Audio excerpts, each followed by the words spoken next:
Ang piyesang ito ay pinamagatang ikaw na.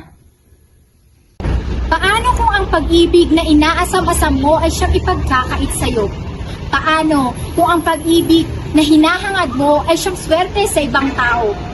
Paano mo papahalagan ang iyong sarili kung ikaw mismo, ito'y iyong pinagkait sa sarili ng hindi buo? Paano kung ikaw na lang ang lumalaban samantalang siya'y tuluyan ka ng binitawan? Paano kung ang pag-ibig mo ang siyang sisira sa halaga mo? Madalas akong magtaka kung kailan yung araw na sinasabi nila. Yung araw na ako naman ang sasaya. Ikaw din ba? Nangarap ka na din ba na sana bukas, paggising mo, kaya mo nang ngitian lahat ng masasakit na nangyari sa'yo? Diba? Oo. Oo, nangarap ka na rin. Kasi nasaktan ka na rin. Nagmahal at niloko ka na rin.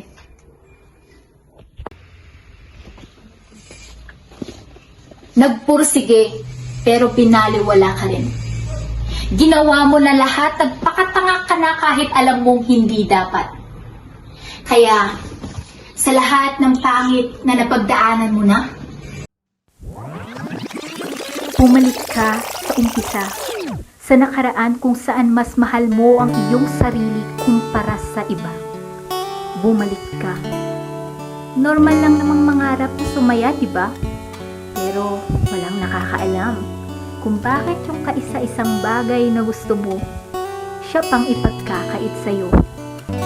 Mapapatanong ka na lang sa kawalan, bawal ba akong sumaya?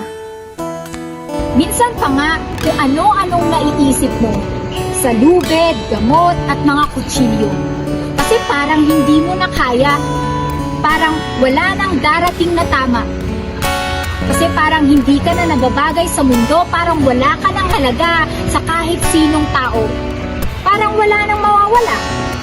Kaya gusto mong ikaw na ang sunod na mawala.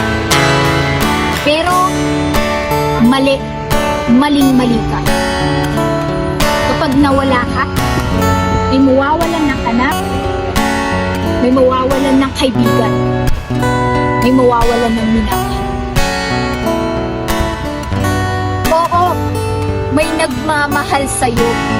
Bulag ka lang.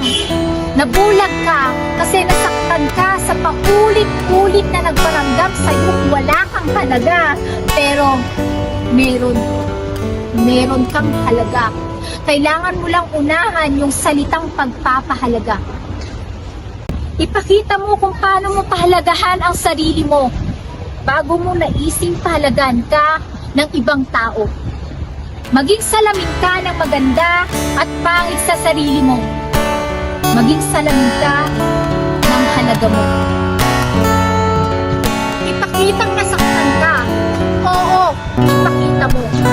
Dahil minsan, ayos lang na ipakitang mahina ka. Ipakitang nasaktan ka, ipakitang hindi mo na kaya, pero ipakita mo rin na kaya mo. Na kaya mong mahalin ang sarili mo ng mga panahong walang gumawa nun para sa'yo. At dapat, patuloy ka pa rin mangarap.